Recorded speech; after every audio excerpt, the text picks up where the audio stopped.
foi-se o tempo em que algumas doenças eram consideradas incuráveis. O câncer, por exemplo, com um diagnóstico precoce, aumentam as chances de cura. E uma área que vem crescendo tecnologicamente é a de diagnóstico por imagem. Quem está aqui comigo para nos explicar um pouquinho mais sobre esse mundo que às vezes nos assusta, mas a gente tem que encarar com uma certa sabedoria e calma. Dr. Sandro Reichel, médico oncologista. Seja bem-vindo, doutor Sandro, tudo bem? Obrigado, boa tarde. Boa tarde, doutor. De fato, o câncer por muito tempo teve essa visão de sentença de morte, né? Dificilmente uma pessoa que recebia um diagnóstico desse ficava tranquila. Acho que ainda hoje não. Ainda, né? Ainda assusta bastante, Demais. É óbvio, né? Porque o histórico fala por si só. Sim. Mas realmente avançou muito nos últimos anos, tanto como diagnóstico como tratamento também. Então, atualmente, você falou bem no início que é importante o diagnóstico precoce. Hoje em dia, o diagnóstico precoce em vários tipos de tumores faz com que haja uma abordagem inicial rapidamente e assim podendo proporcionar uma cura para esses tipos de tumores, né? É possível curar, por exemplo, uma pessoa que tem esse diagnóstico, curou, chegou a curar 100%, ela tem uma incidência maior de voltar a ter o câncer? Isso depende do tipo de tumor, né? A gente está generalizando e falando de todos os tumores. Claro. Mas é claro, o câncer, mesmo tendo um aumento da incidência de cura, existem algumas situações que a gente não consegue curá-lo. Ou existem algumas situações que a doença é tão agressiva que tem uma chance maior de recidivar, voltar à doença. Como é que a gente sabe isso?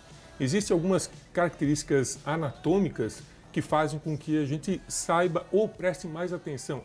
Esse tumor pode voltar daqui a um tempo. E existem agora as características biológicas. Às vezes um tumor, por exemplo, um tumor de mama de 1 centímetro, muitas vezes a chance de cura é muito alta, é claro. Mas às vezes tem algumas características biológicas de agressividade que atualmente a gente reconhece.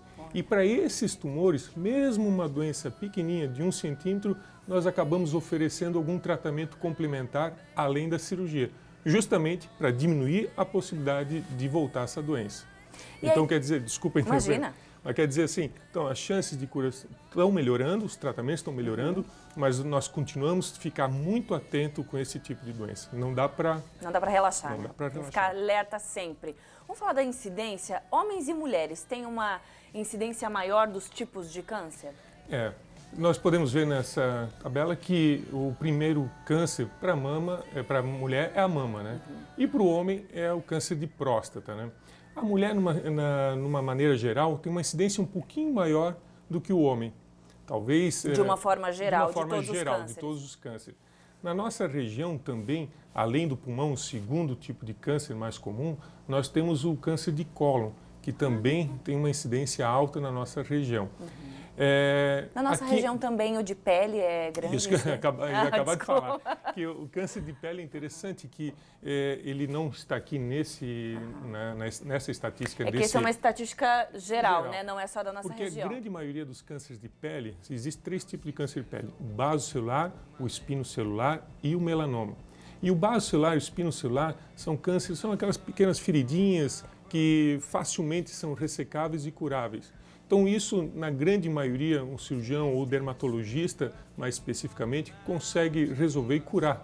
O melanoma que nós temos que prestar mais atenção, esse sim pode dar até doença metastática, quer dizer, a doença ir para algum outro lugar, não de origem só. Quando a gente fala dos tipos mais comuns, doutor, a gente está vendo aí a mama, né? Esse tumor é o que mais acomete então as mulheres, obviamente. Os homens também têm, embora em menor incidência. 1%. Chega a 1%, né? A grande maioria na mulher, é óbvio, né? Pelo grande tecido mamário que ela tem, né? Mas vale ressaltar que, apesar de ser um dos tipos mais comuns, sempre que identificado inicialmente, como a gente falou, o diagnóstico precoce, a chance de cura chega a quantos por cento? Olha, depende do estadiamento que a gente pega, mas assim, se for um carcinoma in situ, nós temos 99% de chance de cura. Na medicina a gente nunca coloca 100% porque existem várias variáveis que são associadas. Estágios 1 e 2 é altamente curável, incidência de 60%, 80% de chance de cura. Quando a doença está localmente avançada, esse nós temos que prestar mais atenção. E aí sim, existe hoje técnicas que antigamente a gente fazia quase o tratamento mais empírico e agora a gente está tentando personalizar cada vez mais o quadro. O que quer dizer isso? Um câncer de mama não é igual ao outro, são diferentes, porque biologicamente eles se desenvolvem diferentemente e também respondem ao tratamento diferentemente. E acredito que é aí que está o sucesso, né, de mais chance de cura. Sim, tentar sempre focar mais no individual, né? Quais são as características que esse tumor pode adquirir que pode fazer com que haja uma recidiva ou não. E doutor, de forma geral, câncer a gente entende que é a proliferação ali errada das células, enfim, mas cada região do corpo ela é diferente. A gente sabe que uns são mais agressivos que outros. Tem algum sintoma de câncer que é geral para todos os tipos e que a gente precisa abrir o olho? O que falasse é correto, né? Porque cada órgão pode desenvolver um tipo de câncer e desses órgãos também o câncer pode ser diferente. Existem quase 200 tipos de câncer, então a sintomatologia varia muito. O que a gente pode dizer? Muitas vezes são silenciosos, que eles falam poucos sintomas, ou até a pessoa dá pouco valor. Então, por exemplo, um mal-estar gástrico, um enjoo que se repete. Então a pessoa vai se alimentando, mas já começa a reduzir a sua alimentação. Às vezes está fazendo dieta, diz que não, mas eu emagreci 10 quilos porque eu estava fazendo dieta. Mas quantas vezes você fez uma dieta e conseguiu emagrecer 10 quilos, né? E ainda com uma sintomatologia muito subjetiva. Nessas horas tem que procurar um médico. Mas como tu falasse, cada órgão pode ter um sintoma. É claro, o do pulmão, tosse seca, falta de ar. Então, sangramentos intestinais têm que ser verificados, sangramentos urinários, nodulações. Veja bem, esses sintomas não quer dizer que são cânceres, né? Certo. É óbvio. Mas é um sintoma de alerta que deve procurar um médico investigação. Para fazer uma investigação. Existem várias doenças benignas que podem provocar essas situações. Claro. Mas vale a pena a gente chegar lá, ter certeza e curar essa doença benigna também, né? Perfeito. Vamos falar de tratamento, doutor? Tratamento, normalmente, a gente vê como algo assim, já vai perder cabelo, a gente fica até comovido, porque a gente sabe que, além de toda a fragilidade, mexe com a vaidade, né? Em várias situações. Mas o tratamento hoje, para todos esses mais de 200 tipos de câncer, eles vão ser diferentes para cada um, como você disse, como cada um vai ser avaliado individualmente. Mas o tratamento hoje, a eficácia desses tratamentos, como é que a gente pode avaliar em relação ao que já foi? Mudou consideravelmente. Que bom ouvir Esses isso. dias as pessoas até falaram assim, não, então o tratamento é radioterapia e quimioterapia, cirurgia e quimioterapia. Não é mais só isso, né? Muitas vezes nós necessitamos a associação deles, assim, tanto de quimioterapia como radioterapia. Mas até entre quimioterapia, às vezes as pessoas perguntam, eu vou fazer a vermelha e a branca, pensando que só tem 2 tipos. Isso mais é relacionado com a vermelha que caiu o cabelo e a branca não. Mas hoje em dia não é essa a realidade, porque tem vários tipos de quimioterapias, algumas com características, infelizmente, de queda de cabelo, de alopécia, e outras que não têm queda de cabelo. Não quer dizer que uma é mais forte que a outra. É as características do tratamento, da quimioterapia. Mas além da quimioterapia, o que se avançou?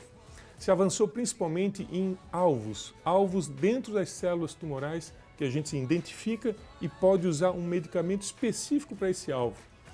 Por exemplo, os inibidores da tirosina quinase são comprimidos, que hoje em dia, em alguns tipos de situação, substituem a quimioterapia. Ou é antecipado esse tratamento em vez da quimioterapia. Anticorpos monoclonais que bloqueiam um receptor de proliferação celular dentro da célula.